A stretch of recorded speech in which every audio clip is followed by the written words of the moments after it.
जय श्री राधे कृष्ण। चैनल को लाइक करें, शेयर करें और सब्सक्राइब करें। एक सम्राट ने अपने सारे बुद्धिमानों को बुलाया और उनसे कहा, मैं कुछ ऐसे सूत्र चाहता हूँ जो छोटा हो। बड़े शास्त्र मेरे बस की बात नहीं, मुझे फुर्सत भी नहीं बड़े शास्त्र पढ़ने की। वह ऐसा सूत्र हो जो एक वचन में पूरा हो जाए और जो हर घड़ी में काम आए।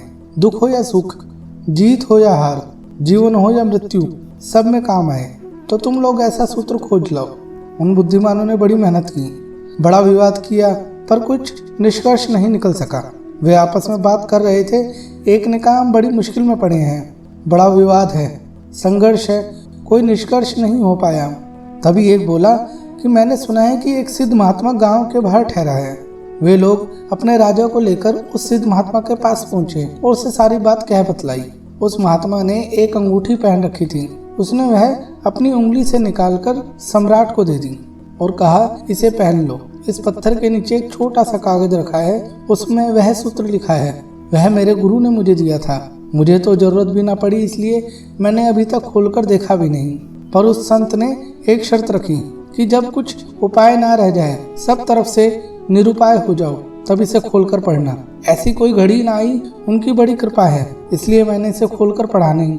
लेकिन इसमें जरूर कुछ राज होगा, आप रख लो। लेकिन शर्त याद रखना, इसका वचन दे दो कि जब कोई उपाय न रह जाएगा, सब तरफ से निरुपाय असहाय हो जाओगे, तभी अंतिम घड़ी में इसे खोलना, क्योंकि यह सूत्र बड़ा बहुमूल्य है।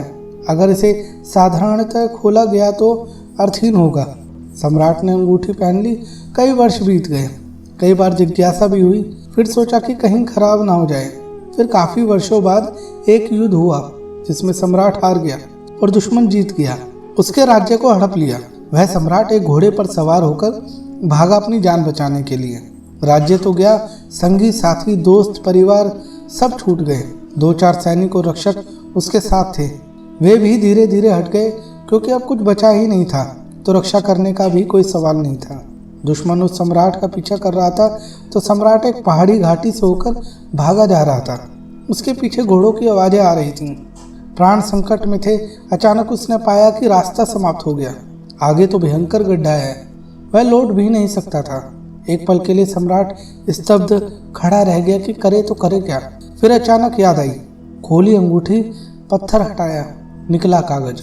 उसमें एक छोटा सा वचन लिखा था, यह भी बीत जाएगा। सूत्र पढ़ते ही उस सम्राट के चेहरे पर मुस्कुराहट आ गई।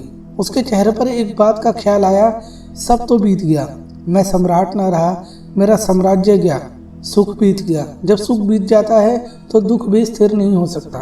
शायद सूत्र ठीक कहता है, अब करने को कुछ भी नहीं है, लेकिन सूत्र ने उसके भीतर कोई सोया तार छेड़ दिया।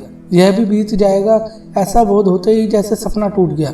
अब वह व्यग्र नहीं, बेचैन नहीं, घबराया हुआ भी नहीं था। वह बैठ गया। संयोग की बात थी, थोड़ी देर तक तो घोड़े की आवाज सुनाई देती रही, फिर वह आवाज भी बंद हो गई। शायद सैनिक किसी दूसरे रास्ते पर मुड़ गए होंगे। घना जंगल और बीहड़ पहाड़, उन्हें पता नहीं चला कि सम्राट किस तरफ गया है। धीरे धीरे घोड़ों की आवाज दूर होती चली गई। अंगूठी उसने वापस पहन ली। कुछ दिनों बाद दोबारा उसने अपने मित्रों को वापस इकट्ठा कर लिया। फिर उसने वापस अपने दुश्मन पर हमला किया, पुनः जीत हासिल की, फिर अपने सिंहासन पर बैठ गया। जब सम्राट अपने सिंहासन पर बैठा तो बड़ा आनंदित हो रहा था। तभी उसे फिर पुनः उस अंगूठी की याद आई। उसने अंगूठी खोली, कागज को पढ़ा, फिर मुस्कुराया। दोबारा सारा आनंद, विजय का उल्लास, विजय का दंभ सब विदा हो गया। उसके वजीरों ने पूछा, आप बड़े प्रसन्न थे, अब एकदम शांत हो गए, क्या हुआ? सम्राट ने कहा, जब सभी बीत जाएगा तो इस संसार में ना तो दुखी होने को कुछ है और ना ही सुखी होने को कुछ है। तो जो चीज़ तुम्हें लगती है कि बीत जाएगी, उसे याद रखना। अगर यह सूत्र पकड़ में आ जाए तो और क्या चाहिए? तुम्हारी पकड़ ढीली होने लगेगी। तुम धीरे धीरे अपने को उन सब चीज़ों से दूर पाने लगोगे जो चीज़ें बीत जाएंगी। फिर कैसा करना, कैसा गर्व, किस बात के लिए इठलाना, जब सब बीत जाएगा। यह जवानी भी बीत जाएगी। यह जवानी, यह 2 दिन की इठलाहट, यह सब बीत जाएंगे।